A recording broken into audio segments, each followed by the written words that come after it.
Jeux des îles de l'océan Indien, une bonne récolte de médailles pour Maurice aujourd'hui. L'athlétisme a encore fait des heureux.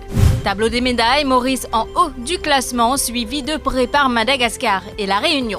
Dans le reste de l'actualité, plusieurs syndicats du privé et du public s'unissent autour d'une même plateforme. Cela pour contrer toute tentative de faire capoter le vote du Workers' Rights Bill et de l'Employment Relations Amendment Bill avant les prochaines élections générales. L'hiver austral est particulièrement rude cette année. Une température de 10 degrés a été enregistrée à Mont-Désert-Alma le 13 juillet dernier. Parallèlement, une dépression tropicale évolue au sud-ouest de Diego Garcia. Bonsoir à tous, nouvelle journée fructueuse pour Maurice aujourd'hui avec une récolte impressionnante de médailles d'or. L'athlétisme a encore fait des heureux. Le Mauricien Nicolas Lee Yun Phong s'est distingué au lancer du marteau.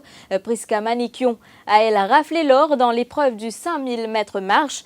Pour ce qui est du judo, Rémi Feuillet et Christine Aspéville ont remporté l'or. Bradley Vincent s'est encore une fois illustré en natation. Les réactions. Je suis vraiment émue, j'aurais jamais pensé toute ma vie pouvoir avoir une médaille d'or. Et encore moins sur cette épreuve-là. Je suis juste choquée en fait, c'est fou. C'était un bon âge, moi et Ben, on voulait aller un petit peu plus vite, mais c'est le 5e jour, j'étais un peu fatigué. Mais quand même... le résultat était toujours là, j'avais toujours un peu de force en moi pour terminer la course. Extrêmement heureux qu'il y ait 5e médaille d'or, 5 différents Jeux des îles. Et mon travail assez dur depuis mon blessure en 2017. Mon blessé pendant un an, après la fin de 2017, mon repos. Et mon travail dur pour gagner la 5e médaille d'or. Comme on va dire, une compétition, tu viens, tu dois être confiant, mais tu ne sais pas qui est arrivé à compétition là. Alors, un côté, je peux dire oui, mais un côté non aussi.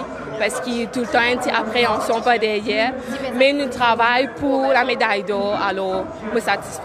Que tu fais dire qu'ils te sortent d'un accouchement, donc c'était un réel défi quand même de décrocher l'os.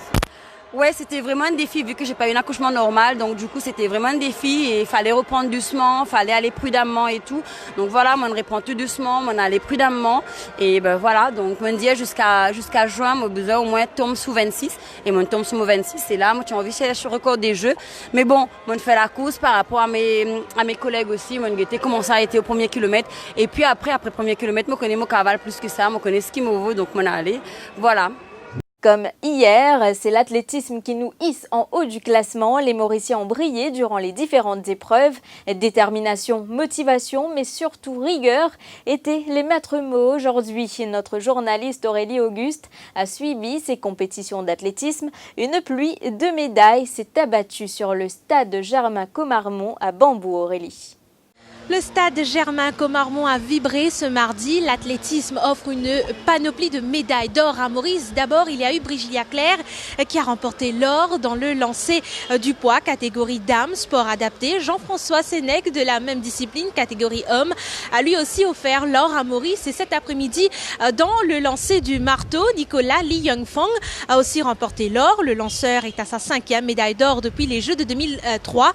Maurice a également brillé en triple saut. Liliane Potiron a été médaille d'or pour cette discipline. L'autre médaille d'or de Maurice en athlétisme est de Prisca Manikion. La jeune femme a brillé pour les 5000 mètres marche. Jessica Rosson, elle, brillé sur la première marche du podium pour le lancer du javelot.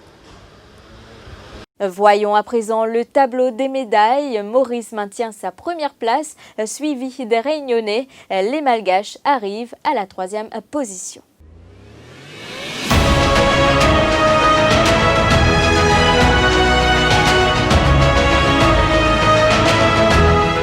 La suite après cette pause.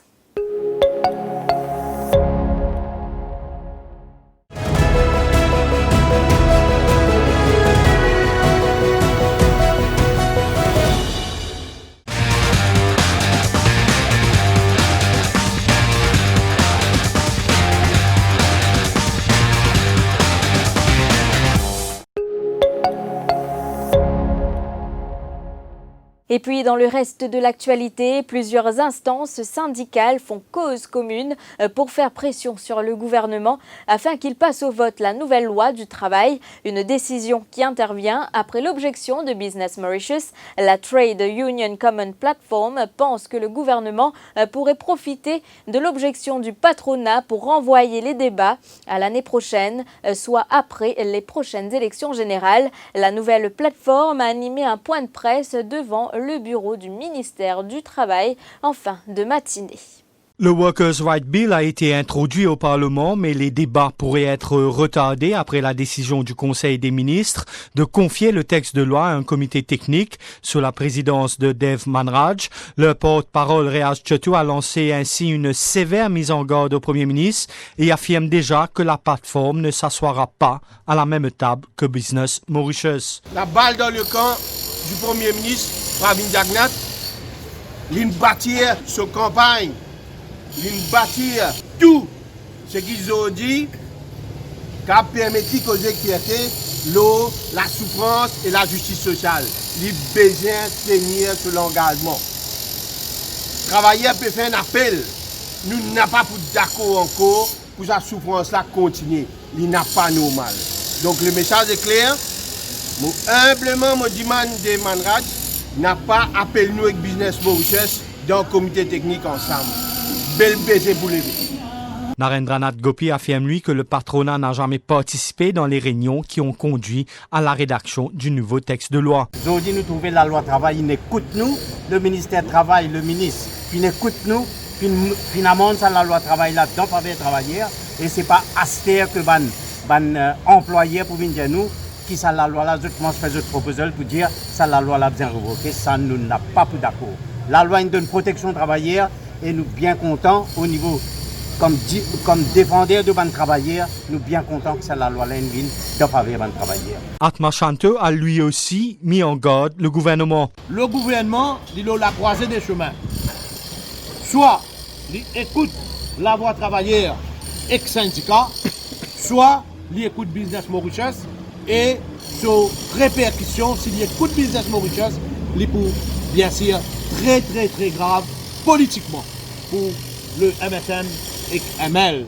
Il faudra maintenant attendre les conclusions du secrétaire financier pour connaître le prochain move du gouvernement. Parallèlement, la General Workers Federation et le Joint Negotiating Panel souhaitent que le projet de loi sur la loi du travail soit voté avec amendement. Déclaration d'Ashok Soubron face à la presse cet après-midi. Il espère que les propositions soumises au comité technique soient prises en considération. L'hiver sera froid, la météo l'avait prédit. Mont Désert Alma enregistre la température la plus basse depuis le début de cet hiver austral. Le mercure a chuté pour atteindre 10 degrés le 13 juillet dernier. Selon la station météo de Vakwa, le record a été enregistré en juillet 1986 à Belle-Rive, soit 6,6 degrés. Parallèlement, il y a ce phénomène rare cet hiver, une dépression tropicale évolue au sud-ouest de Diego Garcia et elle devrait intéresser Rodrigue à partir de ce jeudi. Parlons football à présent avec l'Académie internationale du Liverpool Football Club basé à Maurice. Le head coach Neil Murphy est arrivé sur notre sol. Il agira comme responsable technique de ce projet annoncé récemment. Neil Murphy se penchera sur la sélection et la formation d'une équipe d'entraîneurs et de joueurs. C'est ici que prend fin cette édition. Merci d'avoir été des nôtres. Je vous souhaite de passer une belle soirée. L'info en continu sur le www.defimedia.info.